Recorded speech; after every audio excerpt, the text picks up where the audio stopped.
berezi goia oso hurbil eduki dugu prozesu hontan, kontraste taldean parte izan da. Berak badara matza ez dakit 17 urte Bretainia hundian lanean, ikusentzunezkoen esparruan eta oso goiko postuetan. Baina aldi berean oinak Euskal Herrian ditu eta bihotza seguran. Eta bi gauza horien kombinazioa oso interesgarria da. Berak inoiz komentatu izan digu, han ikusitako joera berriak eta gutxi gora bera hemen 3 bat urtera edo gauzatzen direla o azaltzen direla edo orduan. Eskatu genion, konta iguzu zer ari zaren ikusten momentu hontan, eta gero, ia, nun daitezken guretzat aukera, 3 urte barru, antizipazioarik eta bat ita eskatu genion, eta hori xe da bentsa ingo du nagarazi, eskerrik asko. Nire aurkezpena hasi aurretik, agian egokia da ematea horrelako argazki azkar bat, nire 15 urteak resuma batuan zertan ibili naizen, pixka bat testu ingurua ulertzeko, Mikelek esan duen bezala, hango joerak eta han dauden aurrerapena gero nola ekarri ona. Badara matzatan ia 15 urten, eta horrela labur-labur gauza esanguratsuenak kontatzeko. 10 urte eman nituen BBC etxean lanean, noski mundu mailan referentzia da, etxe hori, eta izan nuen zortea eta privilegioan asko ikasteko, eta egin nituen 6 lanpostu ezberdin 10 urtetan, beti estrategia komertzial eta joint venture edo partnership inguruan. Gero baita ere eman nituen 10 urteetatik 4 urte zuzendaria izan nintzen 3 enpresetakoa, BBC ordezkatuz beraien batzorde ejekutiboan, eta hauek ziren enpresak doako telebistaren eremuan ari zirenak pausoak ematen, plataformak eskaintzen. Gero baita ere izan nuen zortea BBC barruan definitzeko eta gidatzeko BBCek aurrera begira, 10-15 urte aurrera begira, ze estrategia zituen bai irratiaren eremuan eta telebistaren eremuan. Eta horrek eman zidan aukera, ez bakarrik BBC-ko hango langileekin lan egiteko, merkatura begiratu, erresuma batuan, baita ere kanpoan, zeuden eragile berriak, telebista pribatuak, merkatuan sartzen ari ziren enpresa berriak, Amazon eta Google eta Netflix eta antzekoekin lan egiteko. Eta duela 4 hilabete aukera sortu zitzaidan Sky etxean, eta ara eman nuen saltoa. Sky etxea Europa mailan aitzindaria izaten ari da, hainbat alorretan, batez ere telebistaren eta teknologia berrien eremuan. Eta erresuma batuan bertan 11 milioi etxe bizitzek aukeratzen dute Skyen zerbitzua, eta indarrandiz ari da etorkizunera begira aurrerapen asko egiten. Ni Sky naiz estrategia zuzendaria 10.000 pertsona dituen sail batean, etorkizunera begira bere zeroekin eta Skyk zerbitzua eskaintzen dituen etxe bizitzekin harreman hori nola hobetu, zer zerbitzu eskaini eta gaur kontatuko dizuet pixka bat zerbitzu horien inguruan. Eta horre guztiak hola laburtuz eta ez gehiago luzatzeko, eman dit oso perspektiba argia erresuma batuari buruz, merkatuan ze joera dauden, zein diren erronkak eta zein diren eragile nagusiak. Baina aldi berean, orain pixka bat kanpoan egoteak, eta orain pixka bat alde pertsonalagoan hitz eginez, kritikoago egin hau. Kritikoago egin hau etxera begira, eta azken finean, kanpoan zaudenean ikusten dituzu gauza batzuk, hemen bazaude ezinezkoa dela uhartzea. Eta kritikoa esaten dudanean, esan nahi dut, niri benetan axola zait hemen zer gertatzen den, orduan kritikotasun hori oraindik garrantzitsuagoa da. Mikelek esan duen bezala, nolabait sentitzen dut erantzukizun bat han ikasitakoak edo han ikusitakoak hona ekartzeko. Eta gaur egingo dituan behaketa batzuk agian izango dute provokazio edo kritika ukitu hori, baina ez testu inguru horretan ikusi. Eta zerbait ikasi badut da, kultura anglosajoiak baduela gureak baino autokritikarako askoz abilezia eta gaitasun handiagoa, eta agian guk ere ikasi beharko genuke gure buruari kritika egiten batzuetan.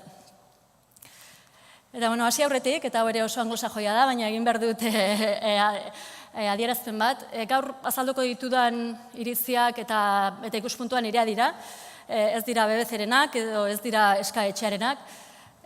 Nik esan dizudan 15 urtetako esperientziak eman didan perspektiba horiek kontatuko ditut, baina hori argitzea garrantzitsua da nire kontratuak dituan kontratetein baita ere bateragarri izateko. Eta, bueno, hasi gaitezen, Erresuma Batua lehenengoa izan da ikusentzunezkoen merkatuan arlo askotan, historia berdina askotan errepikatu da. 1925 urtean hasi ziren lehenengo telebista emisioak, gero ere Erresuma Batua, BBC-ren indarrarekin noski, irrati digitalaren aitzindari izan zen, hori lantzatzerakoan. Nan Muintzon emakume hau izan zen, lehenengo emakumea munduan albistegiak ematen, 1958 urtean. Eta beste aurrerapen asko baita ere, horra aipatzen dute definizio altuko eremuan, telebistan orokorrean BBC-ek asko bultzatu ditu aurrerapen horiek. Eta horrek zalantzarik gabe sortu ditu lan egiteko eta kultura mota jakin bat sortu du horrek. Eta beti kontatzen dut, jendeak galdetzen dianean, nolakoa da BBC lan egitea. Eta nik lehenengo gunetan hasi nintzenean zerbaitek harritu ninduen, inoiz ikusi gabe neukan. Jendearen pasioa, jendeari benetan axola zaio marka, sentitzen da identifikatuta, eta benetan dauka konpromiso handia emaitza honak emateko. Horrek oinarrizko gauza bada, baina horrek oso dinamika ezberdinak sortzen ditu lan egiterako moduan. Orduan ilusioa sortzen du, beste motivazio bat, eta hortik asko ikasi dut. Baita ere, badago askoetan joera hemen eta leku guztietan konparazioetarako. Eta ni pertsonalki gorrotu ditu konparazioak, beti ere ez baldin badago testu inguru berdinean ez dutelako ezertarako balio, ez? Baina esaten da BBC hau egiten ari da, eta zergatik guk ere ez dugu hori egiten. Eta horrek askotan ez du funtzionatzen, atzetik dagoen testu inguru eta marko guzti hori ez delako konparagarria beste inongo lekutan.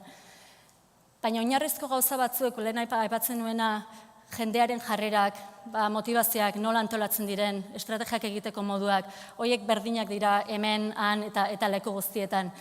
Orduan, hortaz argituko naiz gaur pixka bat. Eta, arrainen analogia batekin hasiko naiz. Eta hemen arrainontzi honetan ikusten dituzue BBC eta beste bi telebista publikoak Erresuma Batuan. Tradizionalki, hauei hirurek ziren indar fuertenak, hango merkatuan. Eta ikusten duzu hor BBC arrainek handiena dela arrainontzi honetan. Tamaina arrainena da iaz izan zituzten diru sarreren proportzionala da. Horre izan dezazuen gutxi gora bera referentzia hori. Baina sartzen baldin baditugu... hori ez, pasatu naiz, etxoen merkatu. Ja, izurratu dizu ez, sorpresa guztia. Hemen sartu ditut Erresuma Batuko eragile pribatuak, enpresa pribatu garrantzitsuenak telebistaren arloan, Sky eta BT eta Virgin Media. Eta ikusten duzu arrainen tamaina handituz duala.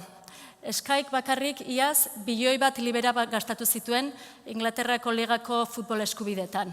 Bilioi bat libera hori da 10 aldiz EITB-ren aurrekontu guztia eta bakarrik Inglaterrako futbol eskubidetan.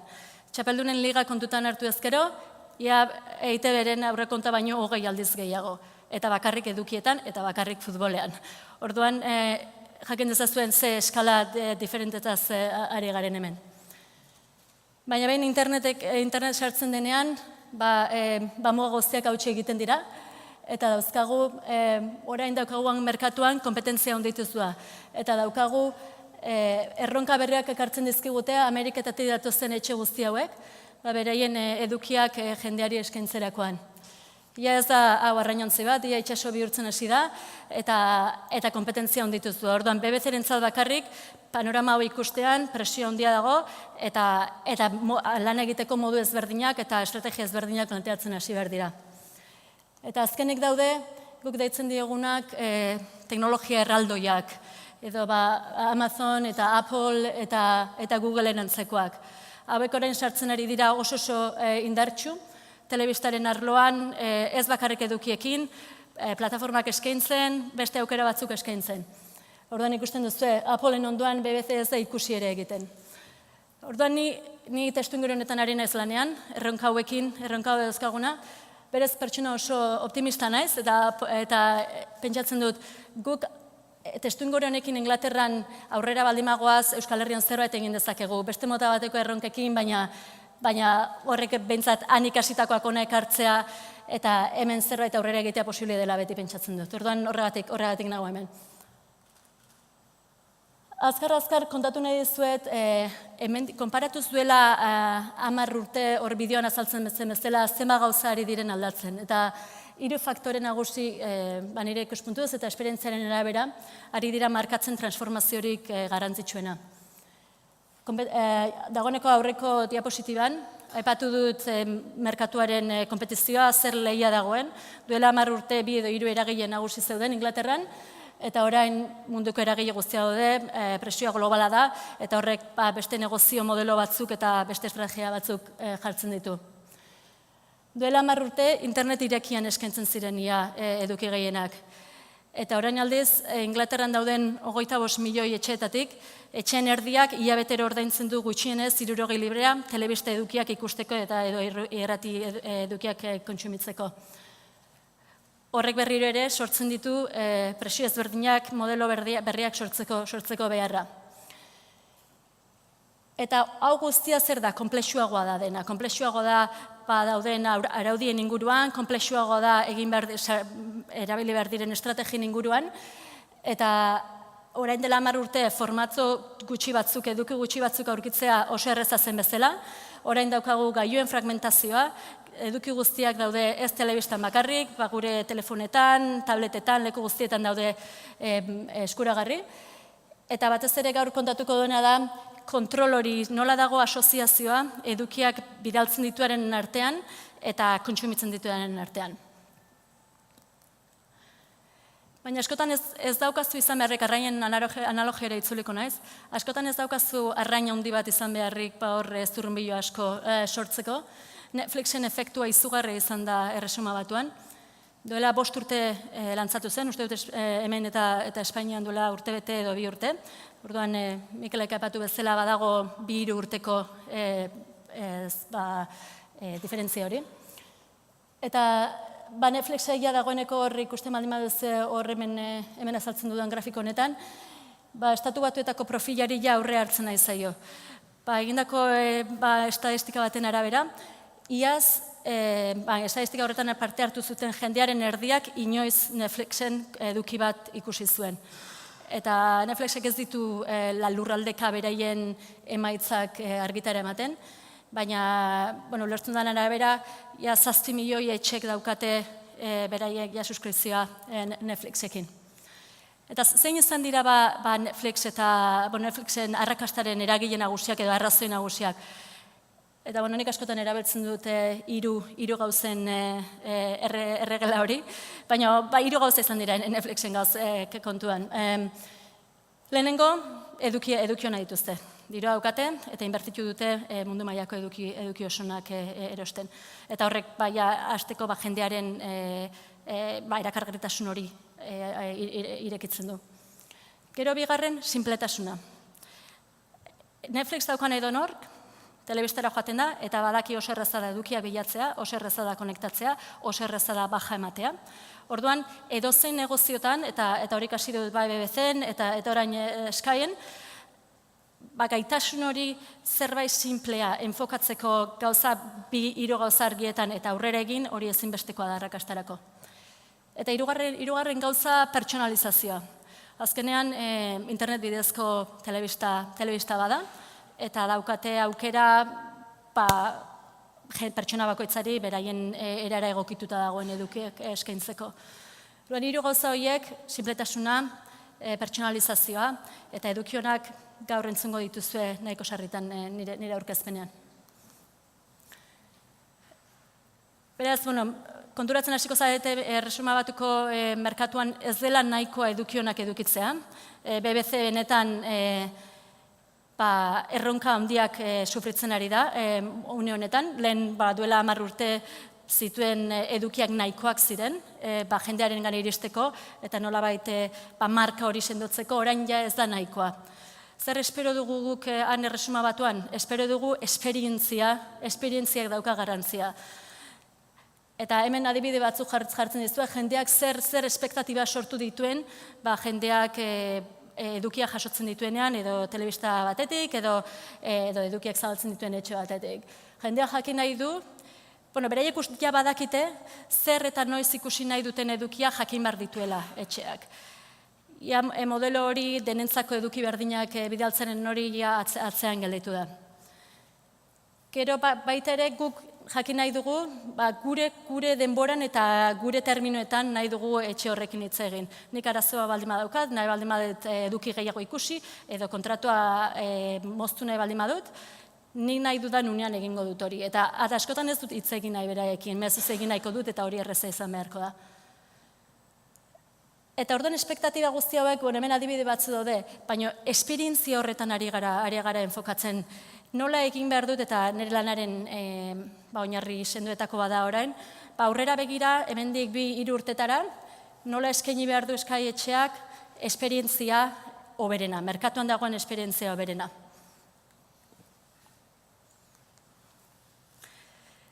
Eta esperientzia hori asko aberasten duen gauza bat da ahotsa, robotak sartu zaizkigu etxean.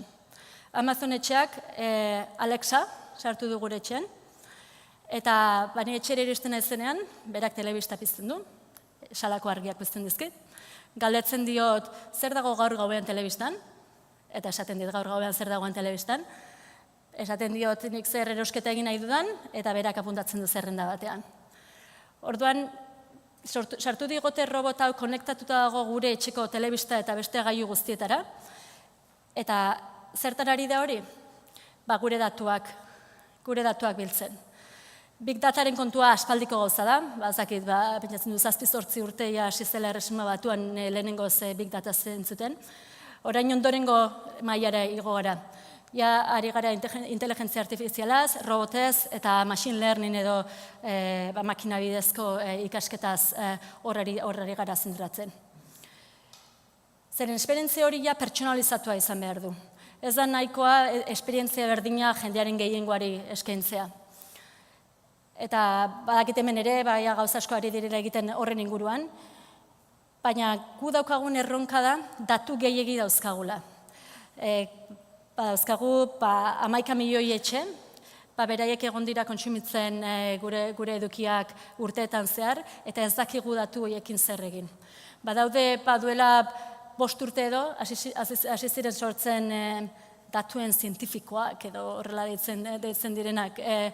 Nolabait nola aztertu behar dute data hori, baina ez modu analitiko batean, nola zientifiko batean egiteko bakarrik. Baizik eta alde emozionala gehitzen zaie. Horreko astean egoen horrela egiten ari zitzaizkigun horrelako demostrazio batean. Eta erakusten zidaten, nola algoritmo batzuen bidez, neurtu zezaketen elkarrizketa batean zegoen emozioa. Eta nola, neurtu zezaketen besteroak nola erantzuten zuen arabera, edo ondorioztatu zezaketen edo edukia gustatzen zitzaizkion, edo ilusio egiten zion proposatzen ari zitzaizkion gauza berriak. Eta orduan, hau da etorkizuna, eta orduan hemen dago orain enfoke handia, ea gauza hau nola egin ondo, ze merkatua, teknologia, guk gizakiak baino asko azkarrago doaz. Orduan, hau da zerbait, gero Euskal Herrira begira, baita komentatuko dugu, hemen ze aukera dauden. Eta beste, 3 gauza azkar komentatuko dizuete Inglaterrako merkatuko errepaso hori bukatu horretik. Burukomin batzuk edo erronka batzuk irekitzen ari den beste gauza bat belanaldi hau da, millennials deitzen diogu. 1982 eta 2004 urtean jaiotako jendea da, millennials, eta hauek espektatiba ezberdina dituzte, hauek ezi dira teknologia berrekin, telefonoekin, sare sozialetan. Eta telebista eta edukiak dagoeneko ez dituzte kontsumitzen, ziurrenek hemen gauden guztiok, agian pare batek kenduta kontsumitzen genituen bezala. Eta hor interesgarria da, adibidez, 16 eta 24 urte arteko jendeak, arazo bat sortzen hasi zen, BBC-rentzat, particularki, baina beste enpresa askoentzat baita ere, hasi ziren ikusten edukiak, BBC-ek sortutako edukiak Netflixen adibidez, edo YouTubeen, edo interneten. Eta ez zekiten BBC-ek sortutakoak zirela. Orduan horrek asoziazio hori edukia eta edukiak sortzen dituen etxean arteko asoziazio hori ahuldu egiten du. Audientziak jaisten dira, eta ondorioz baita ere, identitatea ahultzen hasten da. Ez dakite enpresa askok, nola mantendu erlazio zuzen hori millennial belaunaldi berri honekin. Ze edukiak kontsumitzeko ez dira lehenengo joango, gu denok joango ginen telebistara edo beraien web horrira. Beste sarrera batzuk erabakitzen dituzte edo aukeratzen dituzte hori egiteko.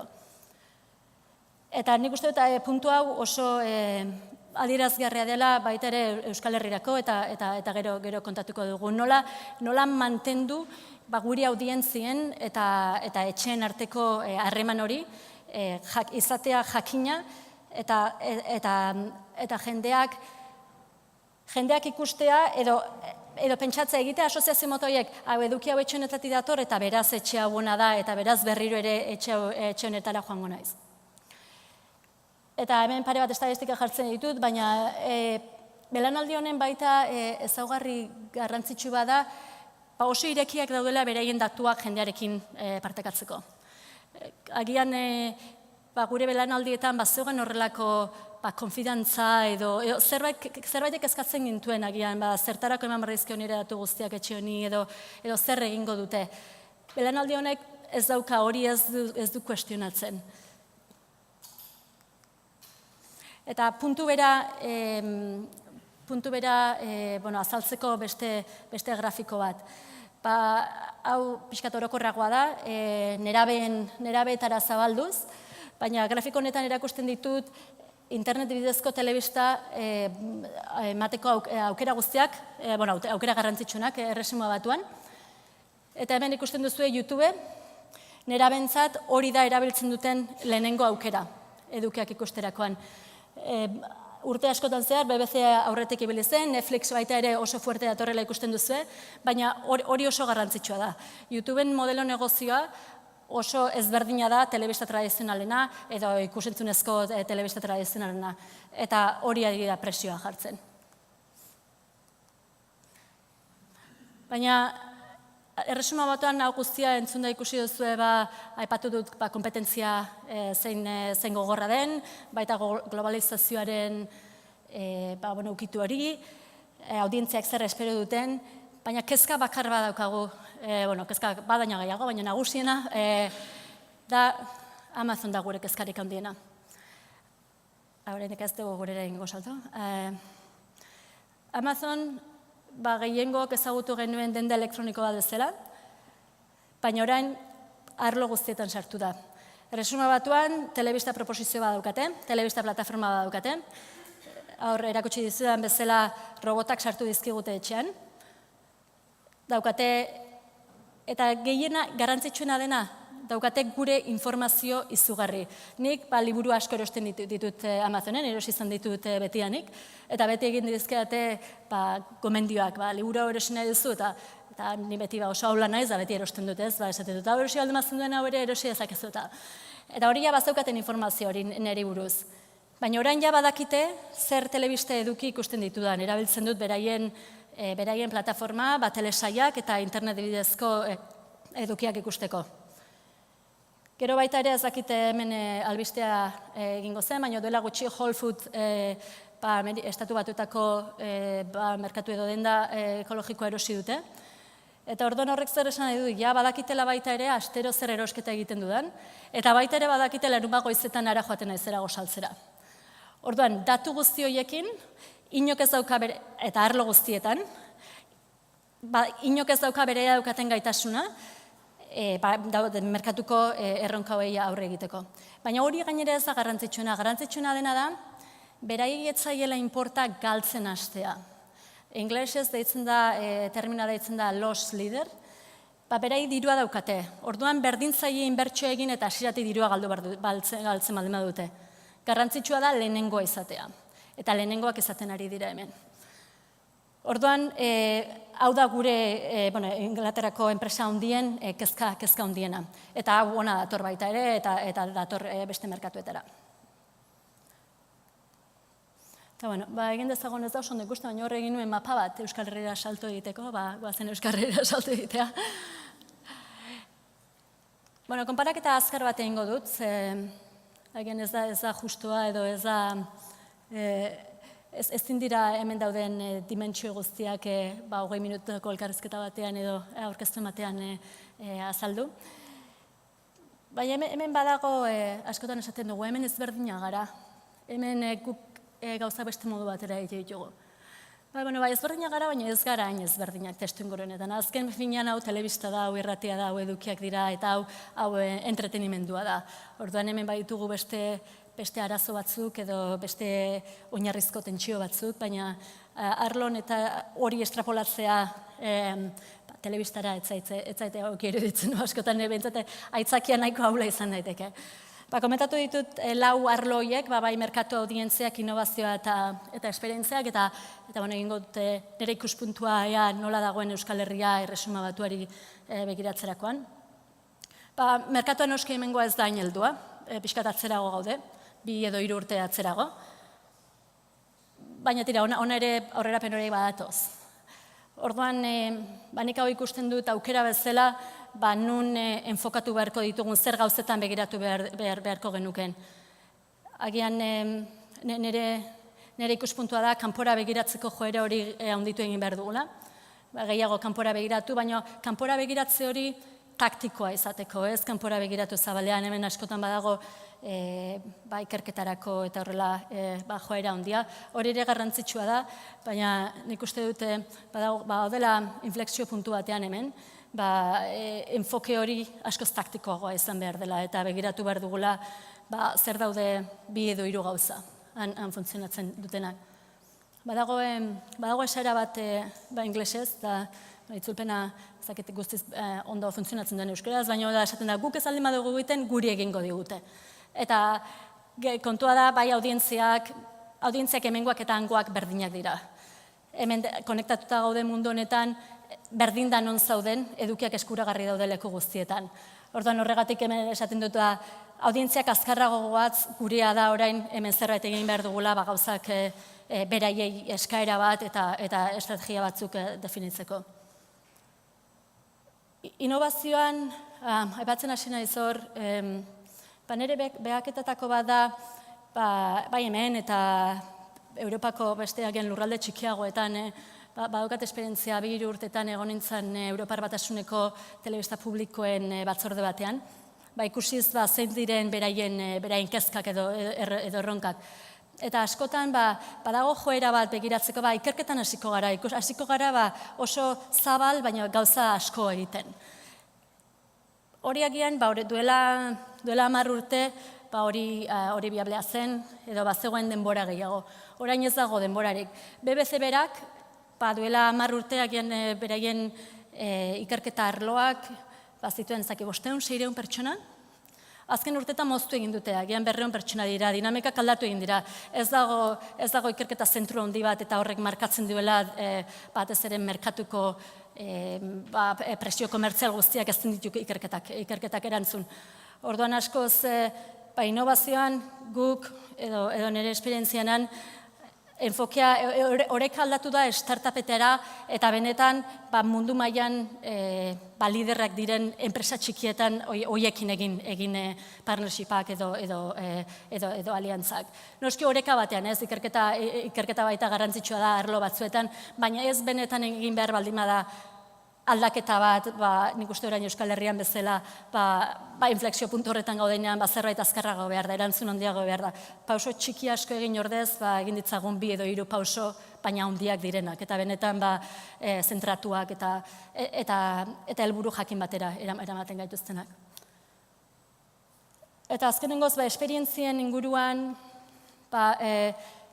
esperientziak, agian espektatibak ezberdina daude bat, ez ere, hemen agian ez dagoelako han bezain beste aukera hain modu egituratuan edo estrukturatuan, baina hemengo pertsona batek baita ere badauka ikusten du Amazon, ikusten du Netflix, edukiak ezberdina dira, baina hemen badago lan egin beharra han baino gehiago oraindik esperientzia horiek borobiltzen. Jakiteko zein ez ni edukien igorle bezala zein dira nire prioritate nagusiak hori ematerakoan. Orduan, hau luze hitz egiteko da, eta gero Jaimerekin landuko dugu pixka gehiago zein diren gauza, agian tangibleagoak edo zehatzagoak egin daitezkenak hemen. Baina guk hemen beste konplexutasun bat daukagu. Eta hori da, kontzientzia kulturalekin eta kulturarekin gertutasun hori mantentu egin behar da. Eta ez da mantentzea bakarrik, askotan sortu egin behar da. Jendeak ez du euskara batez ere erabeliko, lehenengo aukera bezala edukiak kontsumitzerakoan, edo pentsatzerakoan zer lekutara joango naiz edukiak ikustera. Baina badago esaera bat, eta askotan erabiltzen dut hau, aurkitu dut leku askotan ibili naizenean. Berdin da, zuk definitu ezakezu estrategia oso komentzigarri bat, oso estrategia koherente bat, eta eduki gauza guztiak, pauso guztiak, helburuak denak garbi. Baina askotan, kulturak estrategia hori gosaritan jaten du. Eta zer esan nahi du horrek? Kultura esan nahi dudanean, esan nahi du, baldin badago erresistentzia aldaketarako, baldin badago konformismoa, baldin badaude lan egiteko modu batzuk eta ezin direra aldatu, eta baldin badaude ezaugarri batzuk jendearengan eta hasieran egin dudan puntura joanez, jendeak ez baldin badauka nolabait motivazio hori estrategia horiek adoptatzeko, berdin da. Ezingo dira aldaketa garrantzitsuak eman. Egingo dira gauza txikiak, partxeak jarriko dira bidean, gauza bat zuzentzeko, zerbait egiteko, baina hau da kezka nagusiena. Eta ez kultura bakarrik, hemen daukagu beste dimentsioa politika. Orduan, ez baldin bagara gai hemen bi gauza horiek, bai kultura eta politika ikusentzuenezkoetatik aldentzeko eta garbi edukitzeko zer lortu nahi dugun eta benetan zein diren kezka nagusiak, nik hor ikusten dut erronkarik handiena. Eta hortaz hitz egingo du gero Jaimerekin pixka gehiago baita ere. Eta orduan, nire hausnarketa edo nire ondorio ora 5 minututan edo laburtzeko, hasi aurretik pentsatuz zein diran, zein iniziatioa konkretu egin behar dugu edo zein arlo konkretu izango da gure lehentasuna. Badaude arrakastaren oinarrizko eragile batzuk. Hori berdina dira hemen, Erresuma Batuan eta beste edozein lurraldetan. Eta nik hemen 5 puntutan laburbiltzen ditut, horiek zein diren. Lehenengo, ezinbestekoa da estrategia koherente bat edukitzea. Honetan lan asko egin dut, BBC-en aurrera begira 10-15 urteko estrategia definitzen, orain pixkat epe motzagokoak, 2-3 urtetara. Estrategia koherentea diodanean, ez da estrategia bat bere konotazio zientifikoan edo kontzeptualean. Izan behar da, benetako estrategia aurrekontu batzuekin, lehentasun garbi batzuekin, arrisku batzuak tartean dituela. Eta guk Inglaterran deitzen diegu champions. Benetan hau aurrera bultzatuko duten jendea egon behar da. Eta hori ez da, nina ez arduraruna hau egiten duena ez.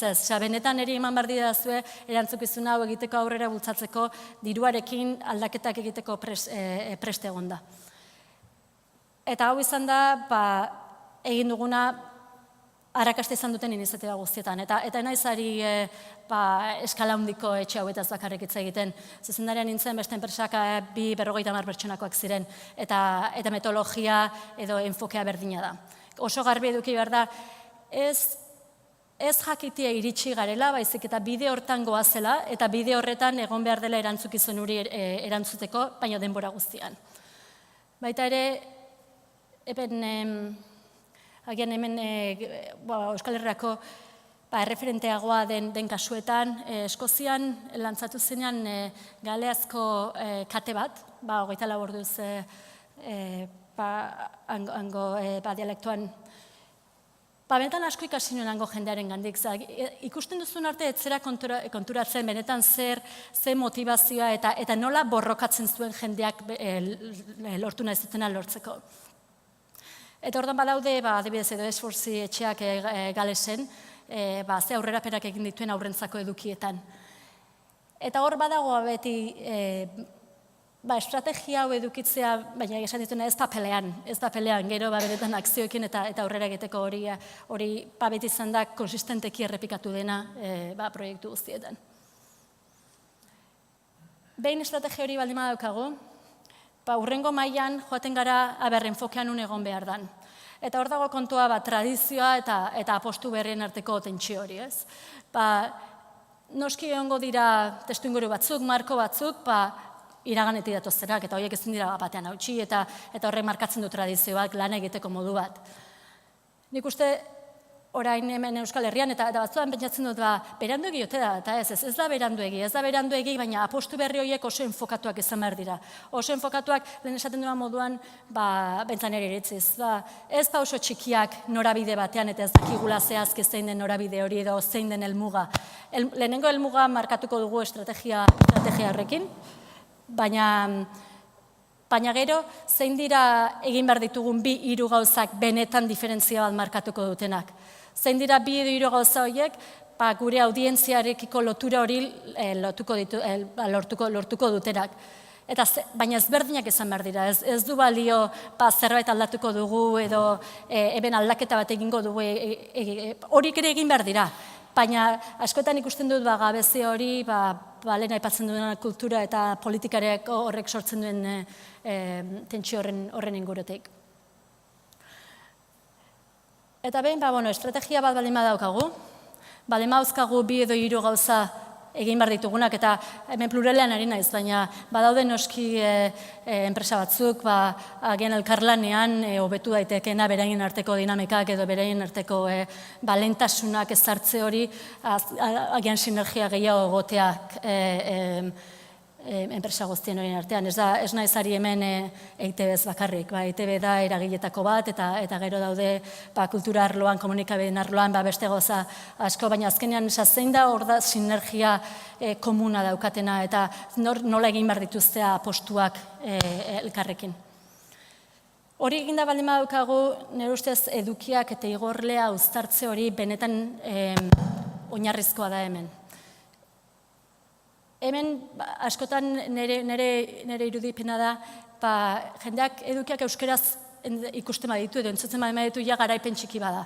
Eta ja pozik gaude, ja audientziak hori esaten dute.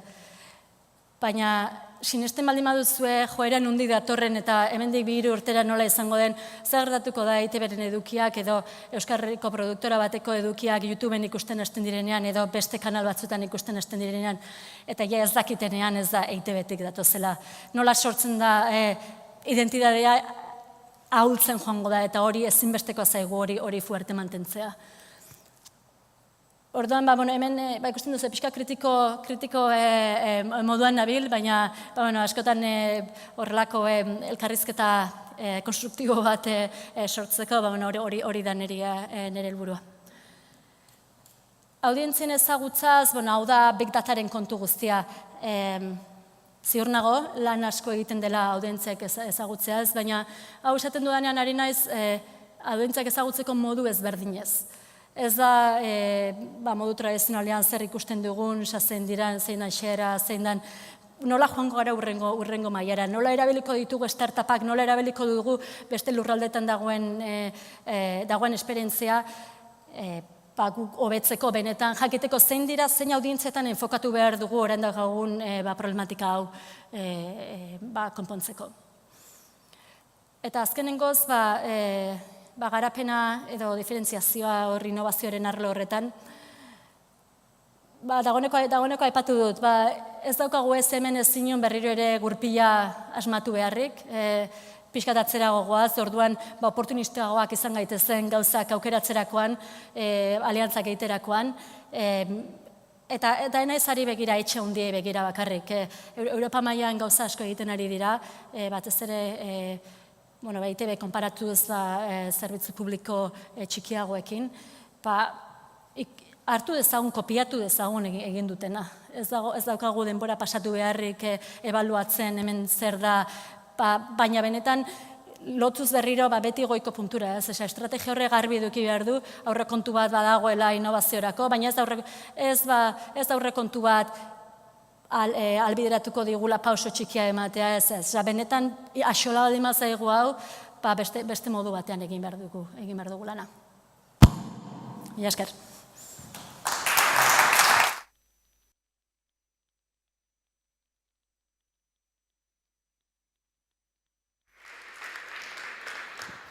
Wow, egunon, eta zorionak. Gauza pilo bat esan dizkiduzu, eta seguru asko denok izango ditugu buruan asko eta asko. Lehendabiziko impresioa, zuke arrainontzia jarri duzunean, EITB hor jarri behar bagenu, adibidez, oso mikroskopio batekin ez genuke ikusiko, orduan. Hori da ez, horregatik aipatu dut, nola, horko etxe, Inglaterrako etxe handi batek futbol eskubidetan bakarrik gastatzen dituela EITBek baino 20 aldiz gehiago bakarrik futbolean. Orduan, horrek eskala ezberdina adierazten du, baina ez ditu oinarrizko beharrak aldatzen ez.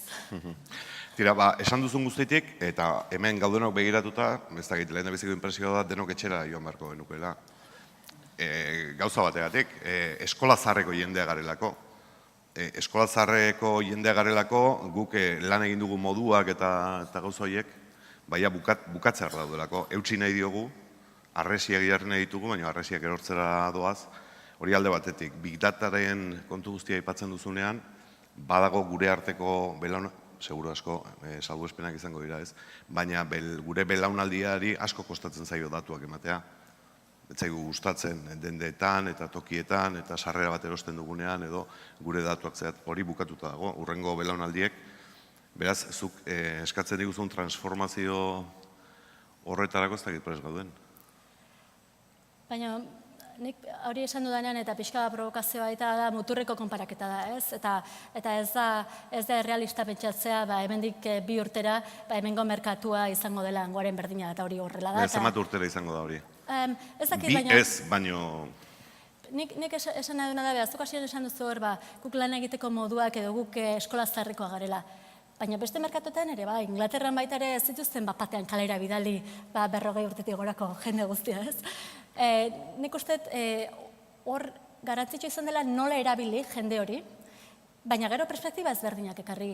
Eta hori kostatu zitzaion BBC-ri, kostatzen zaio beste enpresa batzuari, baina bekiratu kanpora. Eta nik uste ez da errealista pentsatzea, ni aritu baldin naiz lanean azken 25 urteetan modu batean, nire naiz egun batetik bestera aldatu behar, nire metodologiak, nire lan egiteko modua ez da aldatu behar. Orduan behar ditut beste estimulo batzu, behar dut beste jende bat, niri kuestionatuko diatenak.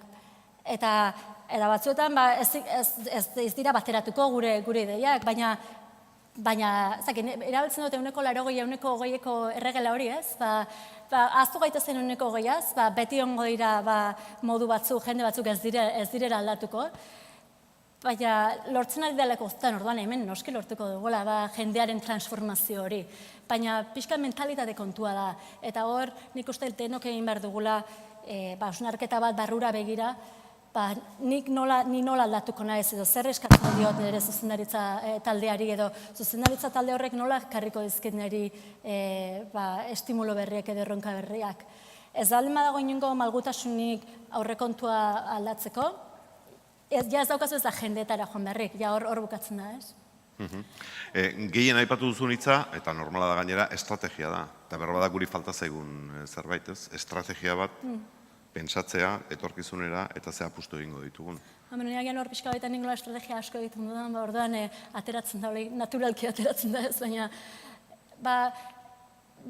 izango zen nire observazioa hemen, ez daude estrategia funtzio konkretuak benetan daukatera erantzukizuna erabakiak hartzeko, ez?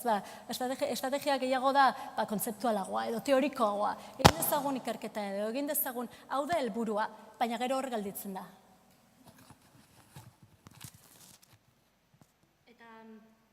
Baina hori ez da zaila, ez? Hori ez da zaila, ze estrategia leku askotan egiten ari da, eta ekarri ditazkezu konsultoriak, ekarri ditazkezu adituak diren jendea hori egiten. baina bai eskatzen du lan egiteko beste modu bat. Ni beti esaten dut, bi modu daude orokorrean lan egiteko, ez? Bat izan zaitzezke oso metodikoa, kultura anglosajoiaren moduan, estrategia definitzen dut denak ez, baina estrategia badago, eta goazen denok estrategia horrerantz lanean. Gero beste modua da, ez daukazu estrategiarik, baina daukazu gaitasuna azkar erreakzionatzeko. Orduan, saiatzen zera gauz apostu bat egiten duzu, ez almazu asmatzen, azkar erreakzionatzen konpontzen duzu, eta orduan ez daukazu estrategia berrik, ze badaukazu dirua, gaitasuna, jendea, bide horretan aurrera azkar joateko, ez? Orduan, ez dut uste hemen bietako ez dago, bietako erdiko zerbait dago hor. Orduan, nire gomendia izango litzateke gehiago, elkarlanean lan eginez, beste lan egiteko beste modu batzuk adoptatzea, ez? Lehendabiziko puntua beraz, ikusentzunezkoen munduan, eta hemen sektore arlo honetan lanean toki ezberdinetan ari den jendea dago, estrategia bateratu bat edo lantzea izango litzateke, hori ezinbestekoa. Adibidez, garbi utzi ezan, zein dira parametroak, hemendik 10 urtera zein izan behar da EITBek bete behar duen papela. Eta zer gertatuko da, ondoren 12 hilabetetan ez baldin baditugu erabaki batzuk hartzen. Ez dakit zein da horren erantzuna, zein da horren erresponsablea. Eta zein ari da horretan pentsatzen. Beraz, hori pentsatu egin beharko litzateke, estrategia bateratu batean. Baina azkar pentsatu behar. Beraz, gai oso garrantzitsu bada, estrategiarena eta kasu honetan, kultura aldaketa bat eskatzen du, horra aipatu diguzu zure hitzaspertuan, ze hor badaude batetik kultura eta bestetik politikak duen gai hauetan sartzeko, muturra sartzeko joera hori aldatu beharko litzateke. Bai, azkenean, kontua da hemen ezin ditugu dauden oinarri politikoak edo debate politikoak jarraituko dute eta jarraitu behar dute. Baina, zergaiti daukatea hainbeste inpaktu ikusentzunezkoen eremuan. Hori ez da zerbait, bentsat saiatu gaitezen, ez? Biak uztartzen saiatu ordez, banandu itzazun. Eta benetan badima dago kontzientzia bat, pentsatu ez dagoen hemendik 10-15 urtera. Zer gertatuko zaio EITB-ri ez aldin badugu erreflexio hori edo ariketa hori egiten. Zake jendeak zer pentsatuko duen, agian ni ez naiz egokien ez da ere ez nago hemen egunerokatusunean dauden erronkak ikusten, eta agian hori baita pentsatuko zein erreza da kanpotik hitz egitea, ez? Eta errezagoa da kanpotik hitz egitea, baina esan dudan bezala, oinarrizko gauza batzu berdina diren momentutik, eta sentitzen dudalako, nola baite, axola zaidalako, horregatik hartzen dute askatasun hau provokazio hori jartzeko. Tira, estrategia, kultura aldaketa, politikoei esan beharko diogu, eurak ere eskola zaharrekoa direla. Asko bai, batzuk ez. Eta behar bada ikusentzutekoetan eta sartu nahi dutela, baina alperrikari direla, kontu ez dela gehien ateratzen denak irabaztea, eta hori eskola zaharra dela. Eta orain ja, eta zeharra joa egin behar dugu mundu handi honetan. Alegia, edukiak ja esperientzia dira, hori arlo guztietan pasatzen ari da, turismoa pasatzen ari da, edozein jatetxeetara joten garenean, ja ez dugu jateko bakarrik, bizik esperientzia behar dugu, eta arlo honetan ere bai, ez. Baina gure bezalako herri txiki honek ze egin lezake, edukiak egin behar ditugu, nolako edukiak egin behar ditugu, EITB batek adibidez, eta adibidez ui jarri duzu, ez. Kanala izan behar du, edo edukietara bideratu behar du bere apustua.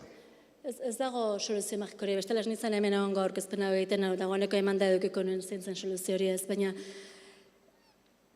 ez nik uste hartu behar dela begirada bat edo osnarketa bare egin ez bakarrik edukien inguruan, ez dakit hemengo jende askok ezagutuko du zer nahi dute benetan Euskal Herriko audientziek. Baina zer ikasi dezakegu kanpoan hauek gertatzen ari dira, badaude beste lurralde batzuk baita hizkuntzaren eta kulturaren hemengo presio berdinak sofritzen ari direnak. Taktikoak izan gaitezke, ez dago soluzio bakar bat, ez dago formulazio bakar bat nire ikuspuntuz behintzat, baina aurrekoan hemen lana, testuinguruetan lan egiten den batekin izketan, eta galtzen nion esaizkiazu, 2-3 gauza benetan diferentzia bat markatu dutenak, ez? Zein izan dira azken 5 urtetan egin denen gauzak, eta EITB nahieran hor dago, ez? baina, eta izan da, bai izan da transformazio bat, eremu digital horretan, baina zalantza ditut, nola egin EITB nahieran eta jendearen arteko hartu eman hori oraindik sendoagoa. Horrez dut uste lanik egin denik. Gehiago komunikazio horretan, eta enezari komunikazio tradizionalaz. Baizik, nola dakigu aipatzen ditudan belanaldi berri hauek, ez dutela kontsumitu behar edukiak zuketanek kontsumitzen ditugu bezala. Orduan, edukitza produktua badoa evoluzionatuz pixkanaka, baina zein da benetan transformazio handia, ez? Eta ez dakit, nik ez dut ikusten. Hori da galdera, ez? Zein den transformazio handia, zein den EITBek etorkizunera izan behar duen lan adibidez, eta zeintzuk izango diren gure bide lagunak edo. Eduki honak, adibidez, Netflixekin ezkondu behar dugu zerbaitetarako, edo Amazonekin lan egin behar dugu, alegia eduki honak sortu eta horiek... Hori izango zenagian estrategia bat, baina hori... Kanpora begiratzearena egitea afiliazioiek jendearekin benetan aitzindaria dela, ez ezagun pasatu denbora sortzen teknologiak, produktuak, nire iritziz badaukagu beste arazo bat handiagoa, hezkuntzarena, kulturaren asoziazioarena, nola uztartu behar dugu hori, ze teknologia existitzen da, existitzen dira beste gauzak, hemen aipatutu duen gauza guztiak hemen ez dazkagu sortu beharrik, orduan, estrategia nola definitu dezakegu, benetan guri axola zaigun horren inguruan, eta zen dira horren parametroak. Eta orantxe, ez dakit ez da 5 minututan esateko soluzioa, ez? Baina galderak batak esan atzeti datoz, ez? Nortasunaren kontua aipatu duzu, eta hori ere, etxe askotan pasatzen zaigun zerbait da, ez? Guk goazen saio egin dugu, eta hau EITB da. Eta hau ez dugu beste inoen jarriko, zuk EITB-ra etorri behar duzu. Arresiak jartzen ari gara, zuk esaten duzun postura horretan, ez? Baita, arresiak batzutan jarri behar dira ez azkenean, nortasun hori jende gutxi batzuri inporta zaiolako, ez?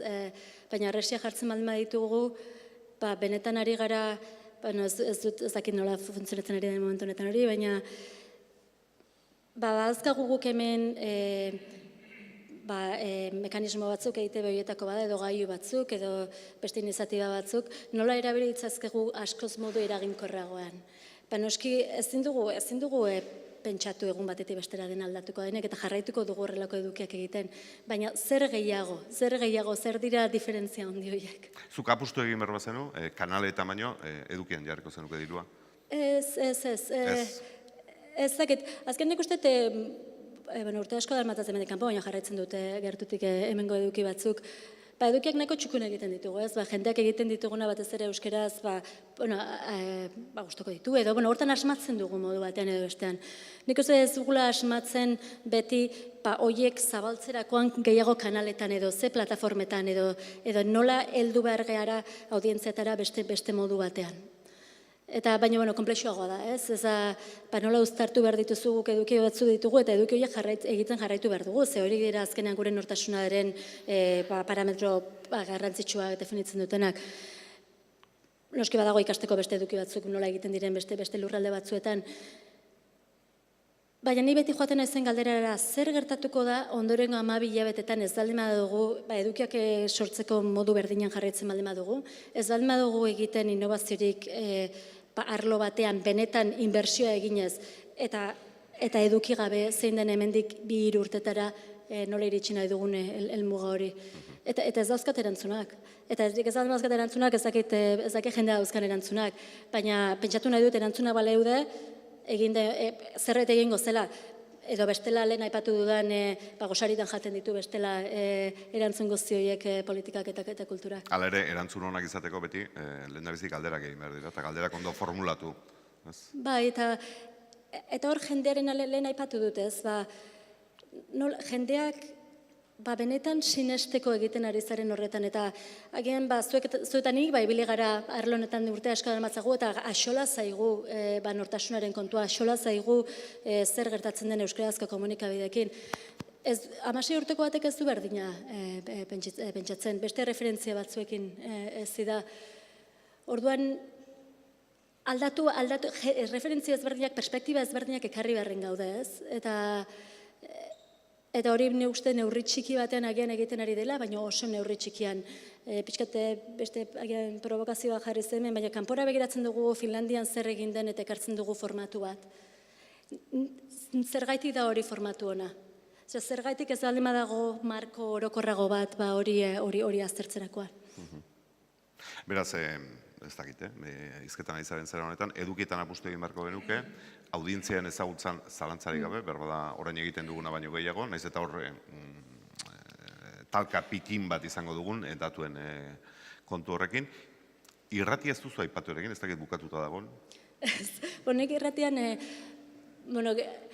telebista... Hor ere beste irautza bat gertatzen ari da, podcasten mundu horretatik, eta...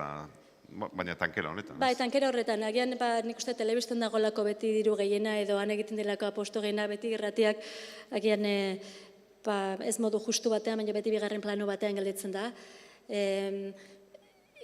Inglaterrako eredua ekarriko alemano ez da guztiz erreferentea, zehaz han beste dinamika batzu daude eta batez ere BBC-ek pixu askoa du eta sektore publiko eta komertzialaren artean ez da konparagarria hemen gertatzen ari dena. Baina oinarrizko gauzak berdinak dira. Oinarrizko gauzak berdinak dira podcastetan edo jendea hasten baldin bada edo Twitterren entzuten eduki batzuk.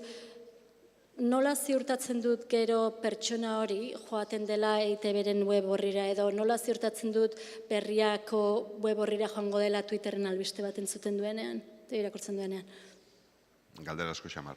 Eta hizkuntzaren aldagaia gurean oso garrantzia handiko da, zezu ibilizaren toki horietan tira supremazista xamarra zara, inglesa da nausi eta milioi asko eta merkatu izugarria eta apenas gainera zera handirik duten, miramentu handirik duten beste hizkuntzekiko.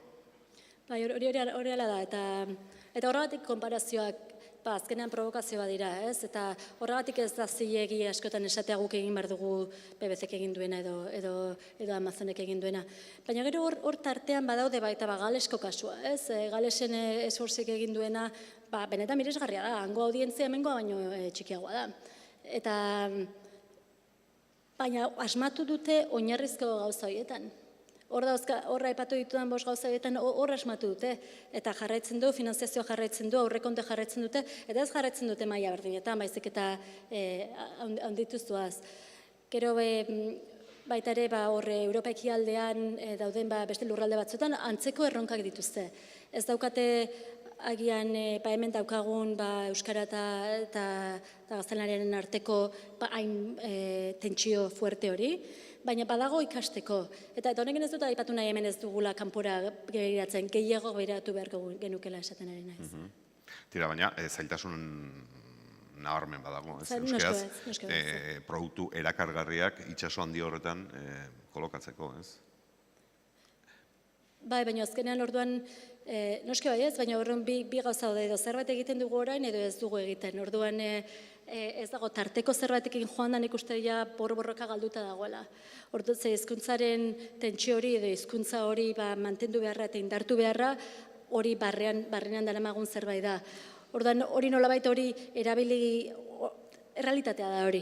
Orduan zerbait egin beharko dugu horren inguruan, ez? Bestela jarraituz hori nolabait modu konformistagoan edo arriskoak hartzeko jarrera hori ez aldin badugu aldatzen. Gu presio gehiago horregate bakarrik nahi dugulako salbatu hizkuntza hori eta nahi dugulako salbatu bakarrik gehiago indartzea.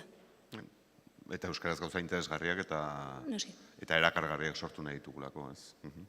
Zu lan egiten duzun plataformetan, eskain hor hizkuntza bakarra da eta punto. Bal dago beste hizkuntzekiko inolako zerarik? Eskain konkretuki ez, eskain Erresuma Batuan bakarrik inglesez, baina gero Italian eta Alemanian baita presentzia handia dauka. Baina bestela, BBC-en zegoen hori galeseko eta Eskoziako eredua. Baina horregatik ez dira, hori motorok adibidea da, inoiz ezingo gara iritsi Erresuma Batuko merkatua dagoen abiadura berdinean, dinamika berdinetara. Parametroak hemen ezberdina ditugulako. Baina pentsat iritsi gaitezke orain gaudena, baina askoz leku hobeago batera. Eta guk euskaraz sortutako zerbait egon liteke Netflixen? Nik uste baietz, ez?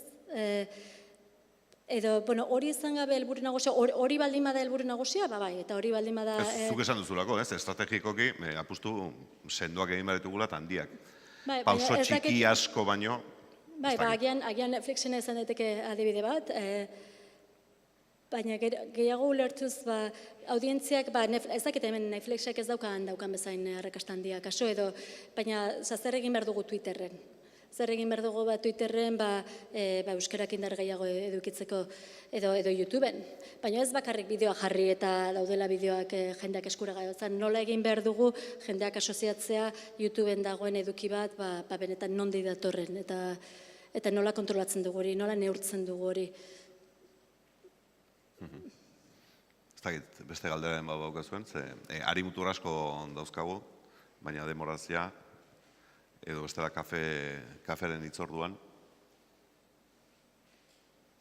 Lasai hitz egiteko aukera izan genezake. Laburbilduz beraz, estrategia bat behar dugu, hori izango litzateke lehendabiziko puntua, eta horretan lanean hasi beharko genuke.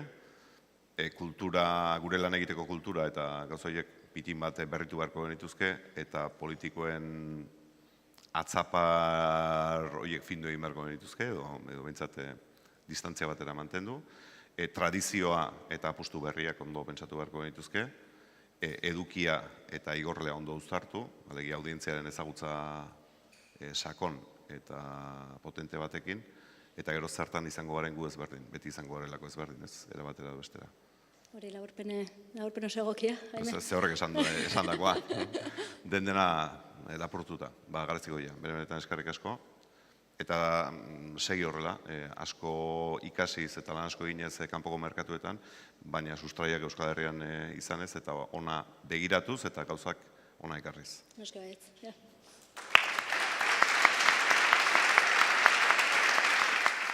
Lehen, aipatu dizuet hasieran, etorkizunarekiz, Aldundiaren apustua, argi luzea piztu eta bidea, esate dute argi motzakin bide guztia zuzenak ikusten direla, argi luzea piztutako ikusten dela errebueltak, hori da ahalegina.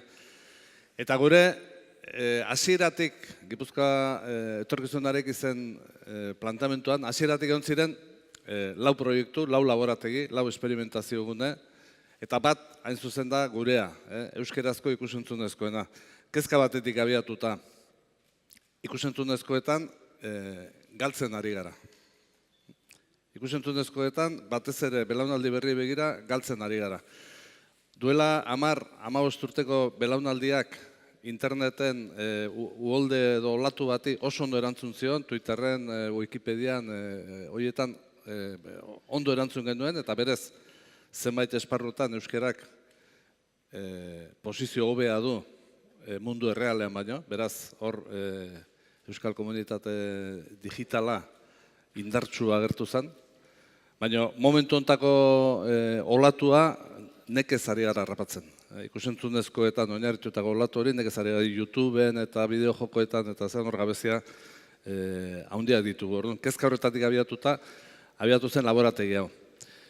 Hizkuntzarena aldagai zentrala zenez niri emantziaten enkargua, urtebete inguru daramagu lanean, enkargu hontarako lan teknikoa eskatu benion Mondragon Unibertsitatean IKO fakultatea, ikusentzunezkoen komunikazio fakultatea, eta goienaren artean bazuten lankidetza bat, eta laborategian baita ere esperimentazioan oinarritutako lankidetza bat, eta hori baliatu nahi izan genuen hontarako. Haiek egin dugu lan, aldi berean Euskal Herriko Unibertsitateari eskatu benion gure lan hau elikatuko zuen ikerketa bat egiteko 12-16 urteko Gipuzkoarren artean ikusentzunezko konsumitzeko, sortzeko, partekatzeko dituzten ohituren gainean, 2005 galdek eta luze egin dira, eta 4 fokus talde ere bai.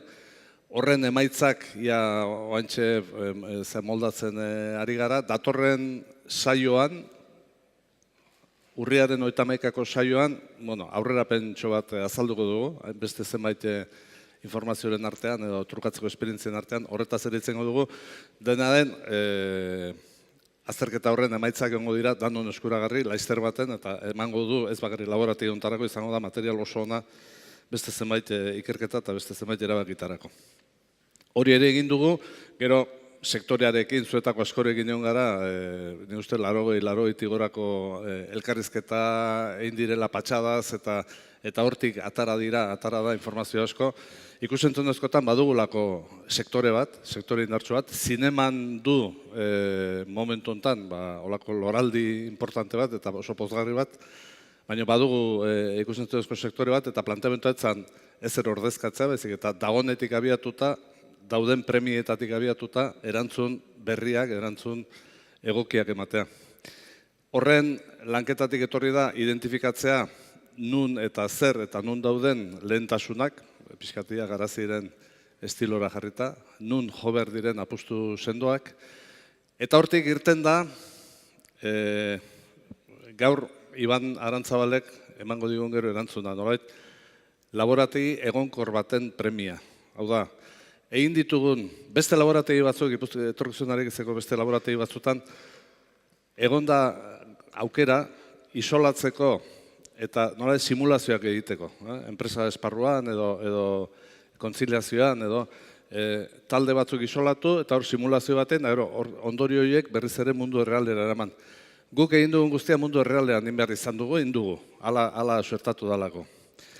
Eta ikusi dugu eraginak azkarrak izan direla oso. Adibidez, ETB-ko lagunak hemen daudela baliatuz, goazen iburuz ikusi genuen transmediaren garrantzia beste zenbait kasutan, eta ETB-rekin itzen genuen, eta hau baliatzea zer, eta ETB-ek eduki du gaitasuna, sekulako abiadan gaiari heldu, eta goazenek izango du aurten, dagoeneko edizio berriak edo demoraldi berriak izango du transmedian ere bilbide bat. Izango da lehenengo fase bat, izango da, ikusiko dugu, esperimental izango da, baina ia dagoeneko erantzun bat egongo da. Konturatu gara, halako eginkizun batek garrantzia handia izan dezakela, berez badagon existitzen den sektoreari aukera berriak identifikatzeko, lanketa berriak albidetzeko eta laguntzeko sektoreari bilakatzen eta jauzi bat egiten. Orduan, gure ondorioetan laborategi proposamena izango da, bukatuko da azaroan, gaur azalduko dizugu, eta horren gainean nahi genuke zuen ekarpena jaso, datorren saioa, urriaren 31koan ere beste zenbait esperientzia ikusi ditugu, eta horiekin ere elikatuko dugu proiektua, azaroaren 16an da, 3. saioa, ania borobilduta bukatu ingo genukeia gure parte hau, aldundiak gidatu den parte hau, eta konturatu gara badagola premia eta badagola aukera laborategi hori egonkor bihurtzeko. Eragin hori ez izatea momentu konkretu baten puntuala, baizik eta izatea denboran luzatuko den kontu bat, gure hipotesia hasieratik zen baita ere hau tabakaleran kokatzea, hain zuzen erean badaudelako beste zenbait osagai esparru hontakoak eta haiekin sinergia handiak izan zitezkelako, nik uste dut laizter horretaz ere erantzun publikoak egongo direla, baina konbentzitu daude laborategi egonkor hori datorren urtean edo tabakaleran kokatu eta lanean hasiko dela. Nik uste torrainokoak esan behar ditu lanik, zehatzetik datorren Iban Arantzabalek, esango digu zehazki lanketa nola junden, eta lanketa horren ondorioen lehenengo zirriborro bat aurkeztuko digu, ekarpena jasotzen azteko. Eskerrik asko, Iban.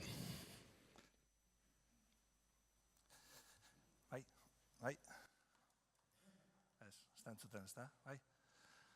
Tensio bizkatekin, taula honetara, beste garazik indaben, zelako aurkezpen txukuna eta ondo eta zenbat ideia eta ze garbi, azalduta gero. Tensio momentu hori, baina egiz esan, badoia bideratuta be gu laborategian landu dugun kontuekin. Eta bestaldea errotetik bintzat posik. Aber, ez dan disonantzia sortzen bizen artean, eta eskerrik asko garazi. Euskarako ikusentzunezko sorkuntza sustatzeko laborategia. Lan prozesu luze bat edo egin dugu, eta lan prozesu horretan 2016tik hasita testu inguratze bat egin zan, Europan eta zer egiten ari zan ikusi, tartean kontraste talde bat egonda, garazi bera betartean egondana, eta horrekin belan batzuk egin dira. Landalana, lehen komentado Mikele, 80 bat elkarrizketa ero izan zirela hor, 80 elkarrizketa izan ziren hasiera baten, eta gero gehiago ere bai. Ze ateak zabalduala beste zerrikitu batzuk agertzen dira, eta orduan hortik ere saiatu gara joaten. Emaitzak jaso ditugu, eta denak batu ikusentzunezkoetan, eta esperimentaziorako sortu ziren behar batzuk. Tartean gaur, bigarren aldiz uste dut, aipatu den goazenen transmedia eta horrelako batzuk. Etorriko dira, urtean aurrera egin jalabe, webserien gaineko beste esperimentazio bat, ez bereziki webseria bera interesatzen zaigulako, baina bai nola sortzen diren eredu horiek eta nola bideratu arrakastarutz.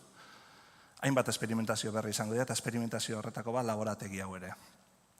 Nazioartean sozializazioarekin zen, aurrekoan hemen ikusten dituen aurpegi asko egon zineten aurreko ekitaldian ere, eta egon gara inputen, 2017an, han kongresuan parte hartzen, handik ere ekarri ditu ideiak, eta ideia guzti horiek gabiltzak albaetik pasatzen, laborategi honetarako zer balio duen, eta zer den aurrera begira jartzen gaituen hori. Laborategian diseinuan hasita gaude, gaur aurkezten ari garena ez dago amaituta, fase bat da, zerbait argi izan badugu da sektorearekin egin behar zela hau, eta sektorearen dako. Egon da determinazio bat, Gipuzkoako Foru Aldunditik ekimena hau lantzatzeko, baina sektorea bizi berritzeko edo sektorearekin kontatuta gauza berritzaileetara ere heltzeko asmoarekin. Egin ditugu beste hainbat gauzaz nahi luzatu gamen eta diagnostiko batera heldu gara. Hipotesi batetik abiatu ginen, eta hau izan zen gure lehenengo transparentzietako bat, kontraste taldearekin landu genuena, sorkuntzan desente egiten da Euskal Herrian, eta Euskaraz ere bai, asko egiten da. Ekoizpenera gutxiago pasatzen da, eta ekoizpenetik zabalkundera are gutxiago. Eta hor, 80 inkesta edo 80 bideo egin baditugu, 80tik 60 EITB-en jartzen du, hor geratzen da zabalkundea. EITB-era begira egiten dugu lan asko euskarazko ikusentzunezkoetan. Usten dugu sorkuntzaren sormenetik egin behar dela gehiago, ekoizpenean ere baditugu bestelako formatuak eta laborategiak eman beharko luke aukera formatu berri horietan ere lan egiteko, eta zabalkundean uste dugu zineman lehen esan du Mikelek ere ondo gabiltzala, haundi gabiltzala, eta telebistan ere egin beharko duguna da, telebista eta zineak ematen duena baino gehitxoago zabaldu. Eta seguruenik, aipatu du garazik ere, YouTube eta barrekoak, Amazon eta robotak eta gainontzekoak horrera hasi beharko gara zer egiten ari dauden, zer egiten duten gu baino goraxeago dabiltzanak, eta gurpila asmatu beharrean guk ere horretan jardun. Gutxi gora bera marraztu dugu horrelako engranaje bat, eta engranaje hauek banan-banan azaltzen joango naiz. Lehenengo identifikaziotik, sorkuntzara, prototipazio eta aurreprodukziora, eta azkenean zabalkundera. Laborategiaren egitekoa ez da kokatzen produktua merkaturatzean eta merkatuan lehiatzean. Hori sektoreak egiten du, eta horretan ere baliabide batzuk ipini ahal izango dira, baina batez ere identifikazioan, sorkuntzan eta prototipazioan egingo da lan. Oazen baramanan. Identifikazioa. Aukerak identifikatu, nazioarteko joerak, sektoretik gaindi zor daitezkeen beharrak erai, sektorea asko ari da aisialdira dedikatzen, eta helmuga EITB moduan, lehen esan dudan moduan, eta uste dut horretan ere egin beharko dugula beste arlo batzuk identifikatu, modu aktiboan bilatu ekimen berriak, egiten ari daudenak, lehen aipatu ditu garazik ere, entretenimentotik arandi. Industria 4.0, entzuten hasi gara desente bidar, baina ez dakiz zenbat egiten dugun lan hemen oraindik. Segurendik hor badaukagu zer egina, errealitate virtuala, areagotua, hor badaukagu langai desente. Eta Big Datarena aipatu du zehazki garazik, eta hau da benetako erronka. Jakin behar dugu gure audientziak non dauden, baina nolakoak diren ere bai. Zer gustatzen zaien, zer ez edade duten eta zer aurpegi duten alba da. Eta hor Big Datan jokatzen dugu asko. Hau dana errastaileekin egingo dugu, eta errastaileek aukera batzu topatuko dituzte, eta hipotesia da tabakaleran kokatzea, ez dakigu hori ondik erabakiko dute, erabaki behar dutenek, hori horrela balitz, osagarritasuna topatu beharko genuke hango dinamikekin, hango ekosisteman ondo integratu. Identifikazioa beraz, sorkuntzara, inkubagailu funtzioa ere izango lukena. sormena sortzeko, bizka geratzen da hola, baina sormena zelabait ulertzen dugu jarrera moduan, eta jarrera hori da segureni behar duguna, ilusioa eta pasioa aipatu ditu, ze zaila diren, ez da, milioiekin ez dira erosten, ez da. Ilusioa eta pasioa beharko dugu, sormena hobeto egiteko, eta dinamikak eta espazioak ere bai. Ulertzen dugu laborategi batek ziztatu dezakeela horretara. Sorkuntza eredu berriak, sorkuntza prozesua berari garrantzia eman, ez bakarrik azken produktuari, nola egiten ari garan prozesu hau, horrek gerora begira ere salmentan eta badakartzalako onurak. Nola egiten dugunaren arabera, etorreko dira emaitzak ere. Ez bakarrik egiten dugunaren arabera. Orduan, sormen testu inguruari garrantzia eman da. Espazioa eta pertsonak. Espazioa dinamikak eta nahi beste egoza, baina pertsonak. Eta ilusioa eta barrekoak, ez da? Baina pertsonak. Eta deialdi publikoen bidez erakarri beharko da sorkuntza honetara. Pentsalezaken norbaitek laborategi honekin egingo dela modu batera edo bestera berriro diru laguntzen dinamika banatu eta ez da hortik. Ez da hori guk ideatu duguna. Gehiago da, elkarrekin egonda, ia ze berri egin dezakegun. Eta zer ezberdin egin dezakegun ere. Identifikazioa, sorkuntza,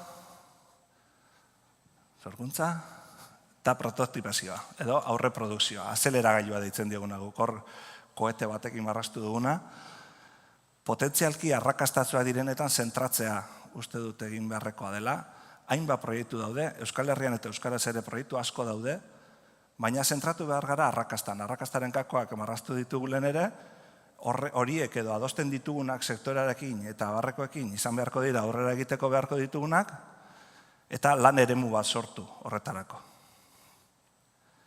Pentsatzen dugu epaimaiekin jokatzea izango litzakela honena.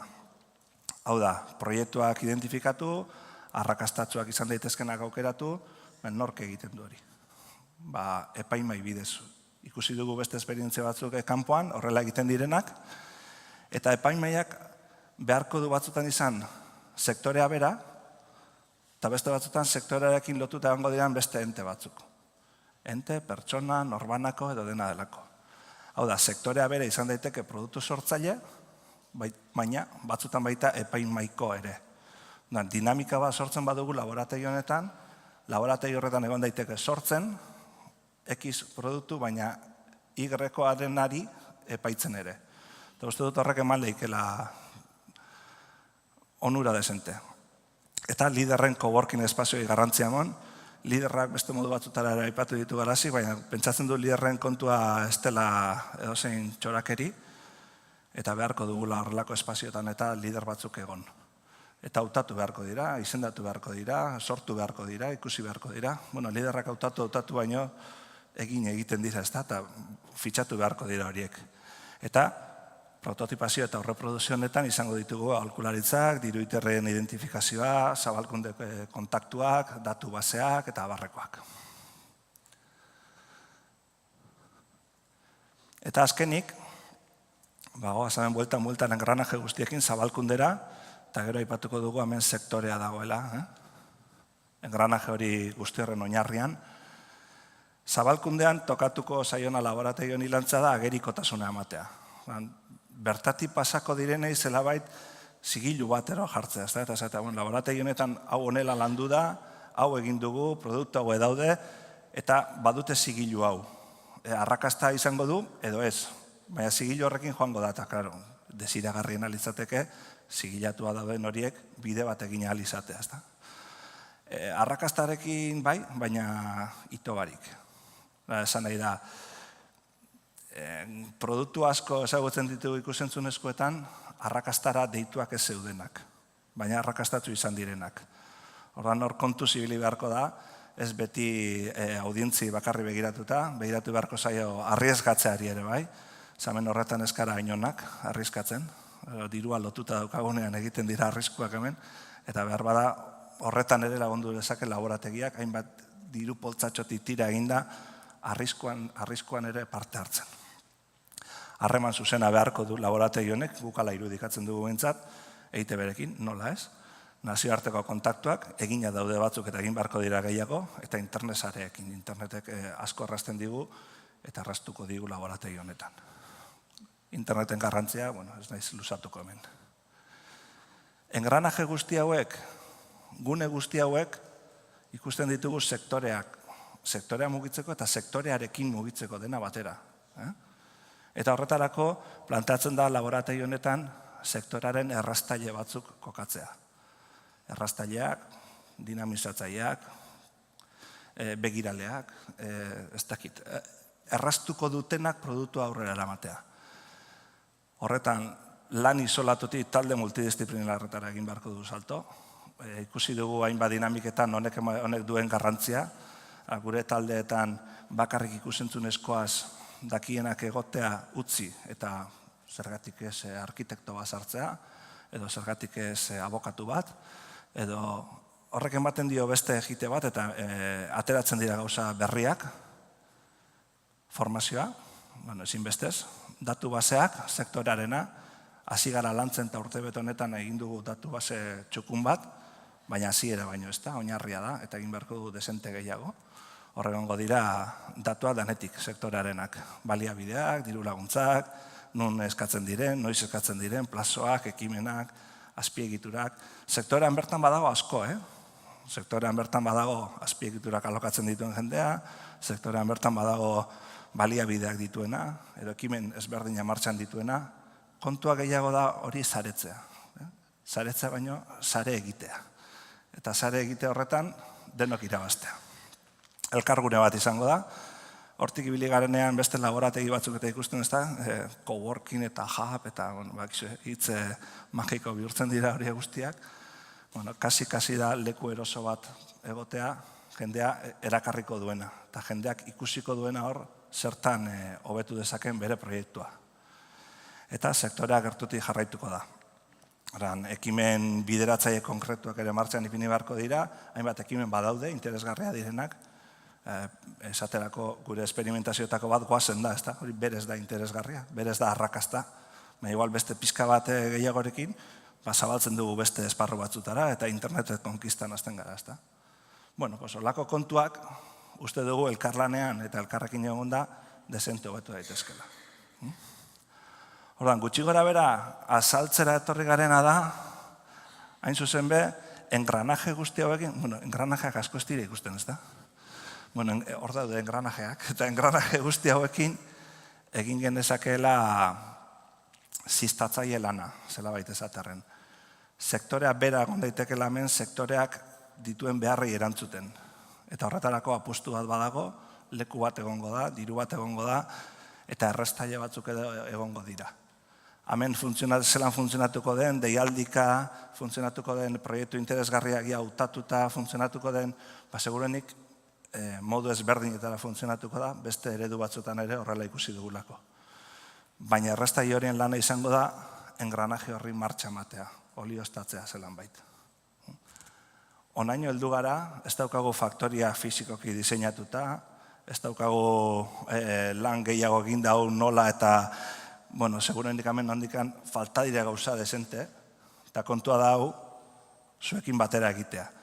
Orduan, bagabiltza kontaktuan hainbat lagunekin, eta gaur bertan ere karri ditugu pare bagaldera, ia horri erantzun da, zer jaso genezaken, ze aurreko dinamikan ere egin genuenean, oso ondo etorri zitzaigun beste ate batzuk zabaltzeko, eta hango pista horiek integratuta daudeia engranaje hauetan.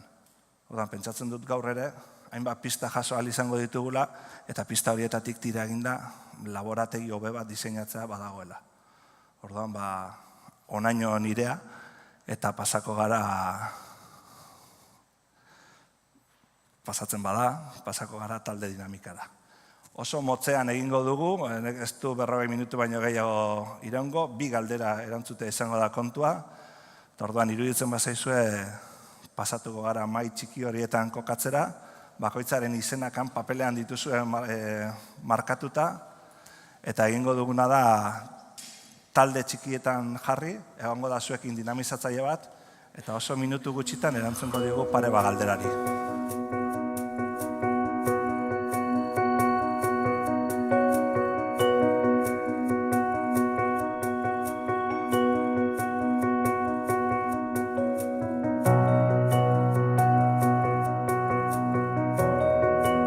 aipatu da, bai, izan behar dela plantamendu abanguardiatxoagoa eta probokatzaileagoa, bai, kontzeptu bezala, laborategia kontzeptu bezala. Ez dakit gehiegi tematu garen espazio ero tangibilidade horrekin, pertsonak bertan kokatuta bai, pixka bat aktibatu nahi nuelako, sektorea nola erakarri bertara, ezta? Zer motibatuta joango zinakeara, ez? Coworking espazioaren inguruan ibili gara zalantzan, eta ez da ikusten coworking gune bezala, horrek funtzionatu dezake akaso hasi berriagoa den gazte edo produktora edo dena delakoakin, baina ez da ikusten maila profesionalean dabien jendeakin fizikoki leku finko bat bezala gauzak partekatzeko. Aipatu da ere, ni plantatu dodanean, orduan zerk erakarrita joango zinakeara, ez? Bai aipatu da, oso epe kortoplazistan lan egiten ohitua dagoela sektorea, eta hori realitatea da beharrak hala eskatzen duelako, bai? Eta orduan oso zaila dela formulazio baten asmatzea nun ere egunerokotasunetik aterako nauen zerbait hori zer izango dan, ezta? Bertaratzeko, laborategi hortara. Bai ikusten da beharra esandakoa proiektu transgresoreagoetan eta pentsatzeko, eta bai ikusten da ere beharra konfiantza bat sortzeko sektorea osatzen duten eragileen artean. Orain oso txikian gaudelako gure egunerokotasunean sartuta eta ikusten da hortik askatu beharra badagoela. Nola ez dakigu. Bai ikusten da ere ezinbestekoa munduan gertatzen direnak ekartzea izan behar dela egiteko oso garrantzitsu bat, antena lan horiek egiteko ez dagoelako bitarteko ez astirik sektorean, eta hori bai ikusten da ezinbesteko. Gero hortik eta pauso bat aratago nola aktibatu guk, ikusten dugun hori, nola jartzen dugu guk martxan, ez gara iritsi hortaraino. Bai ikusten dana da, bai aipatu da aurrekontua egon behar dela horretarako, hau da, I+D lan hori finantzatua izan beharko litzakela, proiektu horiek aurrera ateratzeko, eta hori dinamizadore paper hori bere garrantzitsuena izan behar dela laborategian, dinamizadorearen papela, ez dakit, hori izan da gutxi gora bera, zuzerraztua dut. Beste talde bat galderan bat badokazue, zuetan zein da? Torri hona, gabeto bai. Hola. Egun denoi, guk ere eduki dugu eztabaida nahiko nahazia. Nik laburbilduko nuke galdeikur batean, galdeikur handi bat, Baitzegolako oso garbi, laborategia zer da, ze izan nahi duen, ze espero dugun, batzuk ez genuen ezagutzen, galdeikurra, bi hitz gako, gero, hortik aurrea, lehenbiziko hitz gakoa multi, izan behar du nahazia sentidu guztitan, nahazia sektoreko jende ezberdina biltzeko bidea izan behar dulako, nahazia audientziak eta enpresak bertan egon behar dutelako, gazteak eta eskarmentu dunak, ikusentzunezko sektorekoak eta beste enpresa klase bat, ikusentzunezkoen barruan telebista eta irratia, eta internet, dena elkarrekin. Beraz, galdeikurra, nahazia, bigarren izgakoa, asfaltoa esango nuke, Ibani kopiatuta, izan behar dulako konkretua, proiektu konkretuak gauzatzeko, arrakasta dagoeneko duten proiektuak adibidez, zergatik ez, gaztea bezalako irratiak ondo zer egin duten aztertzeko, igual ikasi genezake denok zerbait, konkretua zabalkunderako bide berriak eman behar dizkigulako, konkretua ezin duelako txiringito bat izan, beraz, galdeikurra, nahastua, asfaltoa, eta gero tensio puntu bat izan dugu, egiaren izenean, uste dut, politikak hor ze papel izan behar duen, edo politikoek ze parte izan behar duten, laborategi hortan, edo ze zubi eraiki behar dian, edo nola artikulatu behar dan, erabakiak hartu behar dituztenen arteko, erabakiak hartu behar dituzten artea, behaiek eta sektorearen arteko harreman hori. Zenbat haize behar da, zenbat ez dan behar, eta non dauden arazoak. Momentu batean aipatu da EITB, baina baita ere esan da EITB ez dela dena, eta sektorea EITB baino askoz gehiago dela. Eta ez dakit zerbait astu zaidan. Gauza asko, segura asko. Hola xela hortuko nuke. Eskerrik asko. Lehen ez du jo txaloik, baina ez txalo batzu jotia behan dole hor, ez da. Eta azkena, zuek, zein, Jaime. Bueno, gure taldean, nik uste denetik gaudela, gidoigileen elkartea, Ibaia, ikaten mundua, euskararen mundua, eta unibertsitatea. Orduan, uste dut, hemen hitz egin duguna pixkat ulertzeko, bakoitzan nondik gatozen ikustea oso importantea dela. Guk 8 idea apuntatu ditugu, bata eta, bueno, barkatuko idazu ordena, baina horre zuek aipatu duzuena, lehendabizikoa bintza, eta oso garbi geratu da, ezin duela beste txiringito bat izan. Honek ez lukela beste txiringito bat izan beharko, ulertu nahi demezela. Bigarrena, zerbitzu hon bat beharko lukela, baina zerbitzu bat sektorean dabilen guztiari lehioak zabaltzen lagunduko diona. Alegia, ezagutzen ez dituen beste erraminta batzuk eta ezagutaraziko dizkiona. Izan teknologikoak, edo izan, baina bakoitza bere horretan dagoenean, lehioak itxita nola dauzkan, lehioak zabaltzen lagundu beharko lukena. Hirugarrena, euskarazko ikus-entzunezko edukiak sortzen laguntzea, hori, nik uste deno partekatzen dugun zerbait da. Laugarrena, honek ere ez luke izan beharko gauza isolatu bat, sektorea gauza edo momentu askotan izan den bezala, alegia apuntatzen genuen, lerrokatua beharko lukeela hezkuntzarekin, hizkuntz politikarekin, alegia ondo lerrokatuta egon beharko lukete laborategi honek, sektoreak, eta goi mailan hartzen diren, edo parlamentuan, edo dena delakoetan hartzen diren erabakiekin. Alegia, hezkuntzaren papera oso importantetzat jotzen da hemen, eta litzateke laborategiaren zeregin zehatza izango, baina laborategiak ere ez luke isolatuta bizi beharko, eta hezkuntzan hartzen ari diren erabakiekin aparte bizi ez. Bosgarrena, sektorearen implikazioa, eta erakundekin zubilanak egiteko balio beharko luke, berriz ere lerrokatzen zera ide horretan azpimarratuta. Eta seigarrena, eta hemen izan ditugu komeria gehienak, gaur hemen nortzu gauden ikusita guk ez dugu sektorea ordezkatzen.